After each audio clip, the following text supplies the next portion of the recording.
बिस्मिल्लाहिर्रहमानिर्रहीम।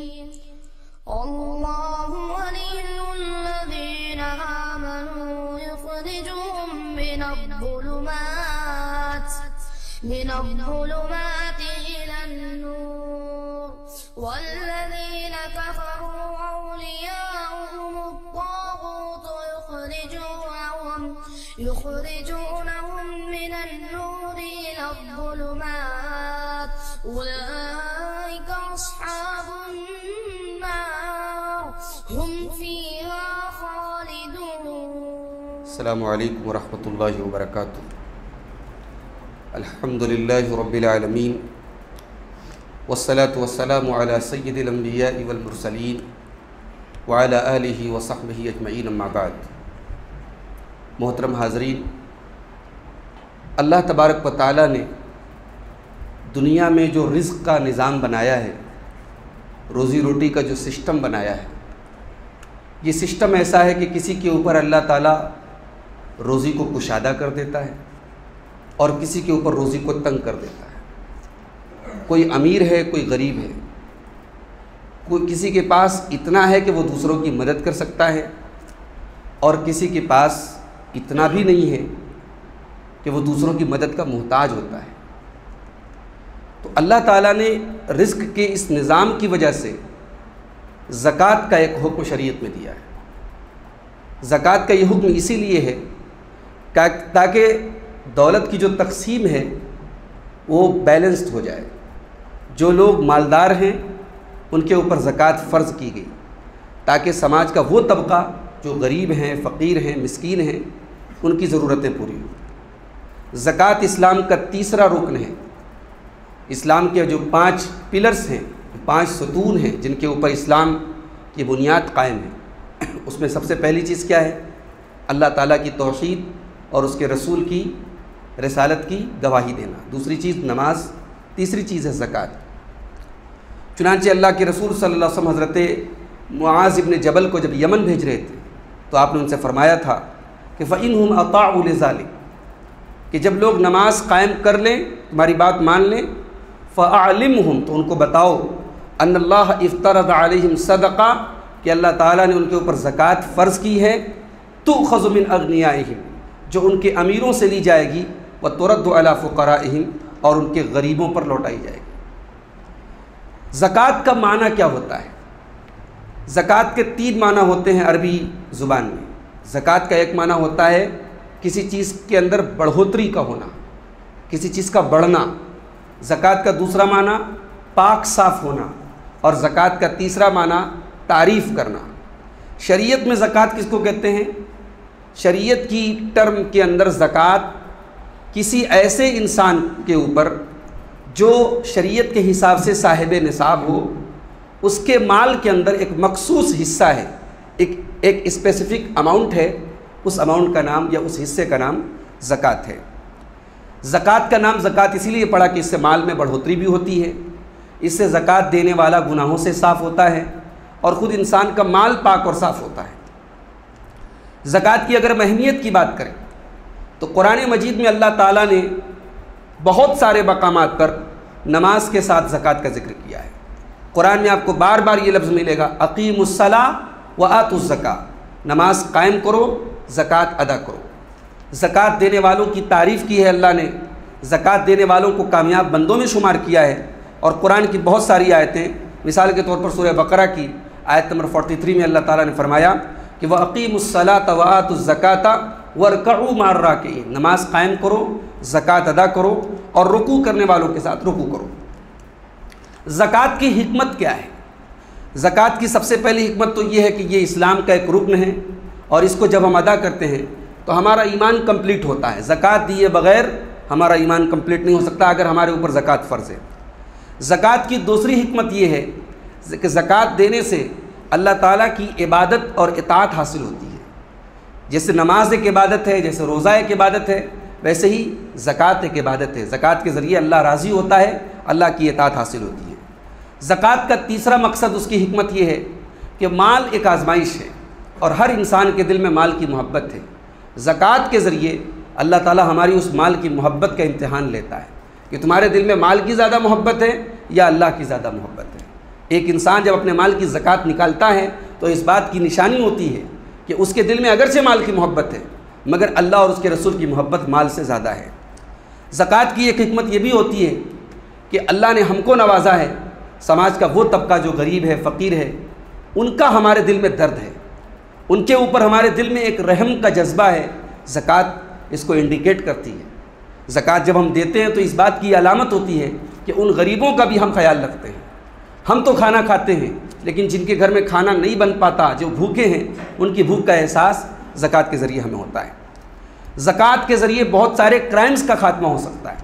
आज बहुत सारे समाज के अंदर जो जराइम हैं, जो क्राइम्स हैं, उनकी वजह लोगों का माली एतबार से कमज़ोर होना है। गुर्बत और माल की परेशानी खुद अपने आप में बहुत बड़ी मुसीबत है। इंसान चोरी करता है इसी पेट की आग को बुझाने के लिए, इंसान डाके डालता है इस माल के हुसूल के लिए। तो अगर ज़कात का निज़ाम सही तरीके से लागू किया जाए तो बहुत सारे जराइम ख़त्म हो सकते हैं। ज़कात देने से हमारी बहुत सारी मुसीबतें दफ़ा होती हैं। ज़कात के बारे में बहुत सारी हदीसें ऐसी मौजूद हैं कि ज़कात देने से हमारे ऊपर आने वाली परेशानियां और मुसीबतें टल जाती हैं। ज़कात न देने पर क्या सज़ा है? अल्लाह तबारक व तआला ने सूरह तौबा की आयत नंबर 34 और 35 में फरमाया कि वल्लज़ीन यक्निज़ून अज़्ज़हब वल-फ़िद्दा वला युनफ़िक़ूनहा फ़ी सबीलिल्लाह, जो लोग सोना और चांदी इकट्ठा करते हैं और उसे अल्लाह की राह में खर्च नहीं करते, यानी उसकी ज़कात नहीं निकालते, फ़बश्शिरहुम बिअज़ाबिन अलीम, तो ए नबी आप ऐसे लोगों को दर्दनाक अज़ाब की बशारत सुना दीजिए। यौम युहमा अलैहा फ़ी नारि जहन्नम, क़यामत के दिन उनके सोने और चांदी को जहन्नम की आग में तपाया जाएगा। फ़तुक्वा बिहा जिबाहुहुम व जुनूबुहुम व ज़ुहूरुहुम, और उनकी पेशानियों को उसी जेवर से, उसी सोने और चांदी से, उसी करेंसी से, उसी पैसे से दागा जाएगा। उनकी पेशानी को, उनके पहलू को और उनकी पीठ को, और उसे कहा जाएगा हादा मा कनज़्तुम लिअन्फुसिकुम फ़ज़ूक़ू मा कुन्तुम तकनिज़ून, ये है वो माल जिसकी तुम ज़कात नहीं निकालते थे, आज उसके अज़ाब का तुम मज़ा चखो। ज़कात न देने से अल्लाह ताला बारिश रोक लेता है। इब्न माजा की रिवायत है, अल्लाह के रसूल सल्लल्लाहु अलैहि वसल्लम फरमाते हैं वलम यमनउ ज़कात अमवालिहिम इल्ला मुनउल क़त्र मिनस समा, जब कोई कौम अपने माल की ज़कात नहीं निकालती तो आसमान से बारिश होना बंद हो जाती है। हज़रत अबू बकर सिद्दीक़ ने अपने दौर में जब कुछ लोगों ने ज़कात देने से इनकार कर दिया तो उनके ख़िलाफ़ जंग की, और आपने फरमाया था, बुखारी और मुस्लिम की रिवायत है, आपने कहा था वल्लाहि लउक़ातिलन्ना मन फ़र्रक़ बैन अस्सलाति वज़्ज़काह, अल्लाह की कसम मैं हर उस आदमी से लड़ूंगा जो नमाज और ज़कात में फ़र्क करता है। फ़इन्न ज़कात हक़्क़ुल माल, ज़कात इंसान के माल में अल्लाह का हक़ है।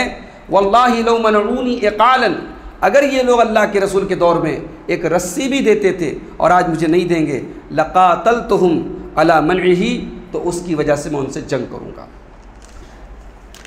ज़कात के बारे में एक हदीस है बुखारी शरीफ की, अल्लाह के रसूल सल्लल्लाहु अलैहि वसल्लम फरमाते हैं कि जिसको अल्लाह ताला ने ज़कात दी और उसने अपने माल की ज़कात नहीं निकाली तो क़यामत के दिन उसका माल एक गंजे अज़दहे की शक्ल में, एक गंजे सांप की शक्ल में आएगा, जिसके आँखों के पास 2 धब्बे होंगे, 2 नुक्ते होंगे, और वो सांप जो होगा, वो अज़दहा जो होगा, उस इंसान की गर्दन में तौक बन जाएगा, उसी गर्दन में लिपट जाएगा और फिर अपने जबड़ों में उसे पकड़ लेगा और कहेगा अना मालुक अना कंजुक, मैं तेरा माल हूँ, मैं तेरा ख़जाना हूँ।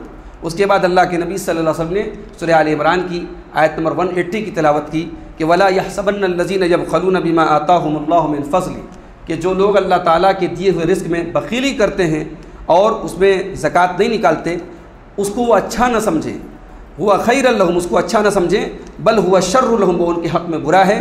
सयुतव्वक़ून मा बख़िलू बिही यौमल क़ियामा, उनके माल को क़यामत के दिन उनकी गर्दन का तौक बनाया जाएगा। वलिल्लाहि मीरातुस समावाति वल अर्ज़, और आसमानों और ज़मीन की तमाम वरासत अल्लाह ताला के लिए है। वल्लाहु बिमा तअमलून ख़बीर, अल्लाह तुम्हारे अमाल से बाखबर है।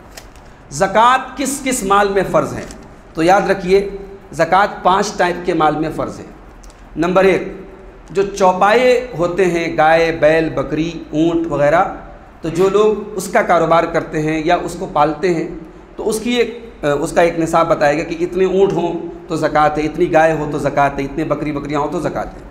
तो बहीमतुल अनआम में, चौपाए में ज़कात है। नंबर 2, ज़मीन की जो पैदावार होती है, अनाज है, फल फ्रूट है, उसके अंदर भी ज़कात है। नंबर 3, सोना और चांदी। सोना और चांदी के अंदर ज़कात है, और मौजूदा दौर में जो हमारी करेंसी इस्तेमाल होती है उसका भी वही हुक्म है, उसके अंदर भी ज़कात है। नंबर 4, माल तिजारत। अगर आप बिज़नेस करते हैं, कारोबार करते हैं, तो आपके पास तिजारत के लिए जो माल है वो सारे माल में भी आपको ज़कात देनी है। और नंबर 5, मादिन से, माइंस से जो चीज़ें हासिल होती हैं इंसान को, या ख़जाना कोई ज़मीन के अंदर अगर किसी को मिल जाए तो उसके ऊपर भी उसको ज़कात देनी है। अब जो ज़मीन से जो पैदावार होती है तो उसके अंदर क्या ज़कात है, कैसे ज़कात देना है, तो ये बात याद रखिए कि ज़मीन से पैदा होने वाली चीज़ों पर जो ज़कात है वो उसका निसाब है 5 वस्क। 5 वस्क का मतलब है 900 किलोग्राम। 9 कुंटल अगर किसी के पास ज़मीन से पैदा होने वाला अनाज, गल्ला वगैरह है तो उसके ऊपर उसको ज़कात देना है।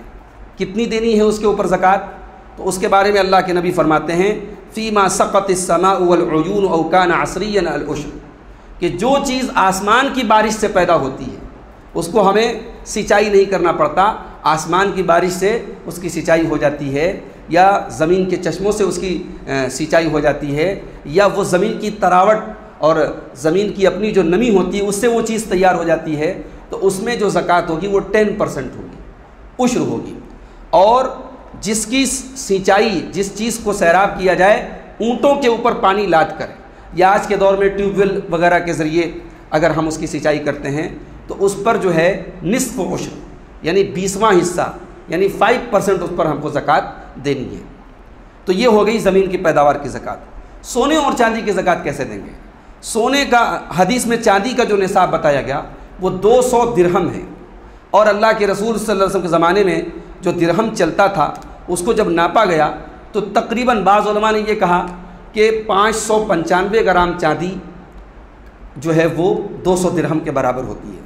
बाज़ उलमा ये कहते हैं कि 644 ग्राम होती है, लेकिन दोनों में जो मोहतात मिक़दार है, जो बेहतर और राजे मालूम होती है, वो 595 ग्राम है। लिहाजा अगर किसी के पास 595 ग्राम या उससे ज़्यादा चांदी है तो उसको उस पर 2.5%, 2.5% उसका 40वां हिस्सा उसको ज़कात देना है। ठीक है। सोने का निसाब हदीस में बताया गया 20 मिस्काल।